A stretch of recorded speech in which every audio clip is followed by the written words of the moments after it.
देश में पहली बार ऐसा दृश्य देखा गया कि जब एक सिटिंग सीएम काला कोट पहन करके सुप्रीम कोर्ट में बतौर वकील अपनी बात रख रहे थे। पश्चिम बंगाल की मुख्यमंत्री ममता बनर्जी ने एसआईआर के मुद्दे पर सुप्रीम कोर्ट वो पहुंची। उनके साथ उनके वकील श्याम दीवान भी थे और ज्यादातर दलीलें श्याम दीवान ने ही सुप्रीम कोर्ट में रखी, लेकिन ममता ने भी अपनी बातें सुप्रीम कोर्ट से डायरेक्ट कहीं।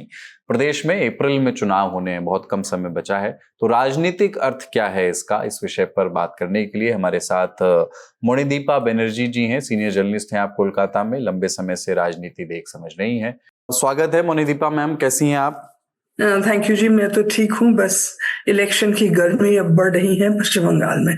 हाँ, और वो दिल्ली में भी देखी हमने, उसकी थोड़ी सी कहानी समझना चाहते हैं कि सुप्रीम कोर्ट में बहुत आम दृश्य नहीं होता है कि एक सिटिंग सीएम जो है पहुंचे और वकील के साथ, ठीक है एक वकील भी थे उनके साथ, बट उसको रिपोर्ट इस तरीके से किया गया। सुप्रीम कोर्ट से डायरेक्टली उन्होंने बातें भी कुछ कही एक वकील के तौर पर। वो क्वालिफाइड वकील हैं, जिला से लेके तमाम स्तरों पर उन्होंने वकालत की है, पर एक सिटिंग सीएम का पहुंचना एसआईआर के मुद्दे पर एक मैसेज तो देने की कोशिश है, जब 2.5 महीने लगभग बचे हैं चुनाव में और अप्रैल में चुनाव होने हैं।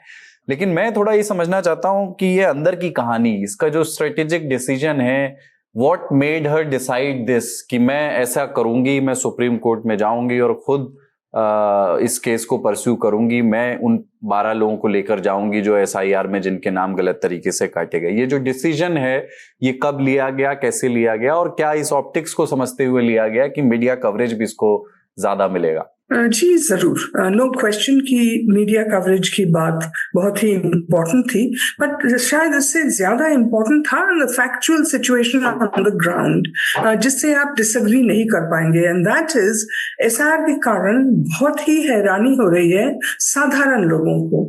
एंड जो हम देख रहे हैं आसपास सभी जगह कि जिस कारण हैरानी हो रही है वो इतना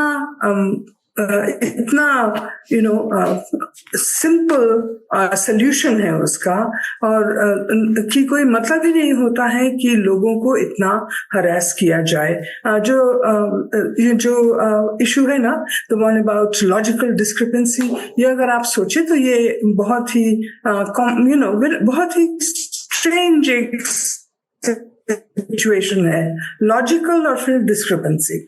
इसको लेके ममता बनर्जी बहुत बार बोली हैं। इसको लेके ममता बनर्जी ने इलेक्शन कमीशन को चिट्ठी लिखा है। तो आई थिंक वो ग्रेजुअली इस मोड़ पे पहुंच रही थी कि जब इलेक्शन कमीशन कोई रिस्पॉन्स नहीं दिया, उनका कोई और उपाय नहीं था। पर अगर स्ट्रेटेजिकली आप सोचे तो ये है कि ममता बनर्जी देख रही हैं कि जब एग्जेक्टिव से, लेजिस्लेचर से, पार्लियामेंट से there is no response to her repeated appeals for attention, जो वो कह रही हैं एक गलत हो रहा है इलेक्शन कमीशन द्वारा, तब वो सीधा पहुंच गई जुडिशियरी के पास।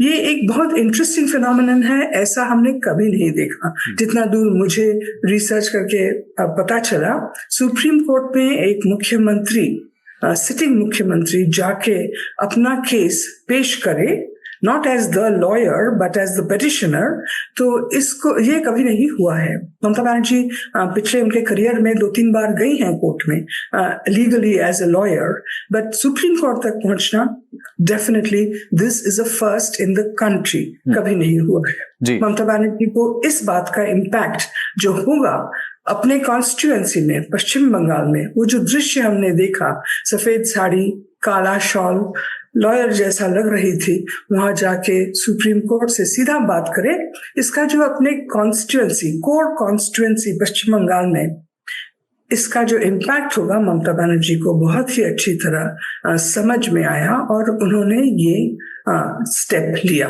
लेकिन एक बात इसमें बताइए, देखिए मुझे पता नहीं अपोजिशन की कोई कलेक्टिव राय इस पर है या नहीं, पर बिहार का उदाहरण हमारे सामने है जिसके ठीक पहले अपोजिशन ने, राहुल गांधी ने, खासतौर से कांग्रेस ने बहुत बढ़ चढ़कर एसआईआर का मुद्दा उठाया, और ये एक एथिकल इशू हो सकता है। इससे ये कोई पार्टी ये महसूस कर सकती है कि इससे हमें नुकसान होने वाला है, पर ये इलेक्टोरल इशू तो नहीं बन पाया है, बिहार में तो नहीं बना, बिहार चुनाव में। पश्चिम बंगाल में सेंटिमेंट के पॉइंट ऑफ व्यू से जब चुनाव प्रचार होगा, डू यू थिंक कि एसआईआर को एक इलेक्टोरल इशू बनाने की कोशिश ममता बनर्जी करेंगी, या बिहार से सबक लेते हुए अभी वो चुनाव जब तक ऐलान नहीं हुआ है, कोर्ट में लड़ाई लड़ रही है कि इसकी सुनवाई हो जाए, जो लिस्ट बन रही है वो फेयर रहे, ये मेक श्योर करना चाहती हैं? नहीं, ममता बनर्जी मुझे लगता है, विश्वास करती हैं कि ये जो एसआईआर का इशू है, अनलाइक बिहार, पश्चिम बंगाल में ये इशू खड़ा होगा। देखिए, आप प्रधानमंत्री नरेंद्र मोदी यहाँ पे आए पश्चिम बंगाल में, उनके वेरी अर्ली कैंपेन स्पीचेस करने के लिए। अमित शाह भी आए यहाँ पे, एक आध बार उन्होंने पब्लिक रैली किया। वहां पे सभी जगह उनका मेन मुद्दा रहा घुसपैठिया और indirectly the minority, the infiltrators etcetera. अब ये जो मुद्दा है, ये तो वो कोशिश कर रहे हैं कि इसको मुद्दा बनाएं, और वो जितना कोशिश करते हैं कि घुसपैठिया शब्द को एक मुद्दा बनाया जाए, उतना ही जोरदार कैंपेन ममता बनर्जी कर रही हैं इसी इशू पे। एसआईआर अल्टीमेटली तो इज द इशू ऑफ घुसपैठिया। सो ये जो इशू है, जरूर मुझे लगता है अनलाइक बिहार, पश्चिम बंगाल में एक कैंपेन इशू जरूर बनेगा इस मुद्दे पे, और इस एसआईआर का इम्पैक्ट जो लोगों के लाइफ पे पड़ रहा है, ये एक मुद्दा जरूर आ खड़ा होगा।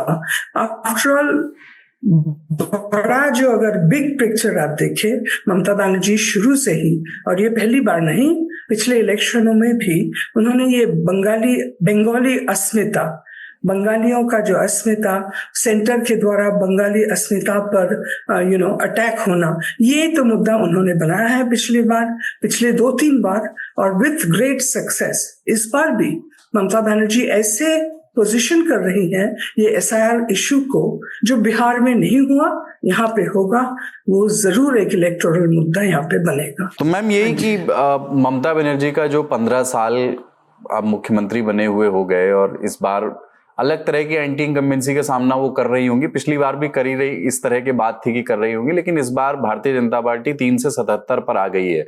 जो काम बीजेपी पिछली बार नहीं कर पाई, वो इस बार करने की कोशिश करेगी। और ममता बनर्जी की जो राजनीति है, उनकी जो पर्सनैलिटी है, वो भी समय के साथ इवॉल्व हुई होगी। तो आपने एक लंबे वक्फे में, एक लंबे टाइम फ्रेम में उनकी पॉलिटिक्स को, उनको इवॉल्व होते हुए, ग्रो करते हुए राजनीति में देखा है। उनकी खूबियां और खामियां आप क्या देखती हैं? कुछ खामियां भी जरूर होंगी और खूबियां भी। ये खामियां जो आपने एक शब्द यूज किया या नहीं यूज किया, दैट इज वो बहुत ही अथॉरिटेरियन है। She is a one woman party, और उनके जो इनर सर्कल है वो भी लिमिटेड है, और उनका जो वॉइस है ममता बनर्जी जैसा लाउड तो नहीं है। So she is a one woman show, इस बारे में कोई संदेह नहीं है। जो डिसीजंस वो लेती हैं वो उनका लार्जली उनका ही होता है।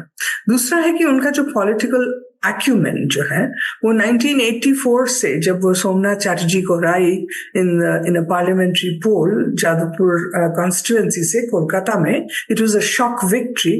तब से अब तक, बीच में सोचिए वो मंत्री बनी कांग्रेस की, फिर उसके बाद कांग्रेस छोड़ दिया उन्होंने, तृणमूल फॉर्म किया। तृणमूल फॉर्म करने के बाद लेफ्ट के साथ जो लड़ाई हमने देखा फ्रॉम 98 टू 2011, वो एक बहुत ही स्ट्रेटेजिक एंड क्लेवर लड़ाई थी।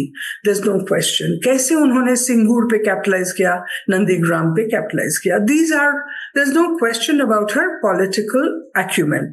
पर उनका जो समस्या अब हो रहा है पश्चिम बंगाल में, that she has to manage the fact that 15 साल हो गए हैं, development indices are still not what they should be, और ultimately वो जो एक बार बड़ा स्लोगन बन गया था, तोलाबाजी, that has become an issue, corruption is an issue, एक मंत्री तो चले ही गए जेल के अंदर आफ्टर इतने पैसे मिले। सो ये सब पार्टी के लिए डैमेजिंग रोल रहा है, लेकिन ममता बनर्जी लड़े जा रही हैं। आप सोचिए, आरजी कर कुछ ही दिन पहले इतना बड़ा एक मुद्दा हुआ। अगर आप पूछे, in the last 5 years that was the biggest issue जिसे उन्हें कन्फ्रंट करना पड़ा, पर वो तो अब she has completely put that under the carpet. तो इसके लिए एक पॉलिटिकल एक्यूमेंट चाहिए जो उसमें है। दूसरी बात है ऑपोजिशन। देखिए सीपीएम कांग्रेस अब आप छोड़ ही दीजिए, at least in this election I don't see a performance at all. बाकी रहा बीजेपी। अनफॉर्चुनेटली जो दिखता है अबाउट द बीजेपी, प्रधानमंत्री आ रहे हैं, होम मिनिस्टर आ रहे हैं, दूसरे नेता आ रहे हैं यहाँ पे, लेकिन फैक्ट इज स्टेट बीजेपी में there is a problem with presenting a united front. ये फैक्शनलिज्म एक बड़ा प्रॉब्लम है। दूसरा है कि एट द ग्राउंड लेवल हमारे पश्चिम बंगाल में 80,000 बूथ्स है। 80,000 बूथ्स में क्या बीजेपी एटलीस्ट एक आदमी खड़ा कर पाएगा, पोल एजेंट? ये एक बड़ा सवाल है। बीजेपी रिकग्नाइज करती है। अमित शाह आके कुछ दिन पहले उन्होंने कहा 1 करोड़ या 1 लाख हमें पोल वर्कर्स तैयार करने चाहिए। ये उनका एक टारगेट है, पर अभी भी उनके लिए ये एक अपहिल क्लाइंब है। पश्चिम बंगाल में ये अपहिल क्लाइंब है। और लेटेस्ट ये एसआईआर को लेके विद इन द पब्लिक, देखिए एसआईआर तो होना ही चाहिए। इनफैक्ट 20 साल के बाद, 25 साल के बाद हो रही है, इसमें कोई शक नहीं, and there is no debate, SIR होना चाहिए। But the impact that the SIR has had on ordinary people in West Bengal. Why ordinary? आप देखिए अमर्त्य सेन भी फंस गए और स्वपन दास गुप्ता भी फंस गए, उनको जाके खड़ा होना पड़ा लाइन में। सो बहुत लोगों का लाइव्स इम्पैक्ट हो रहा है। इसका एक नेगेटिव इम्पैक्ट बीजेपी के लिए है। तो स्ट्रेटेजिकली अगर बीजेपी ने सोचा था कि एसआईआर करके उनको कोई एडवांटेज मिलेगी in cleaning the electoral rolls, वो एडवांटेज तृणमूल ने एकदम स्टॉप कर दिया है काफी इफेक्टिवली। ठीक है, बहुत बहुत शुक्रिया मोनिदीपा बनर्जी, आप कोलकाता से हमारे साथ जुड़ी। Thank you.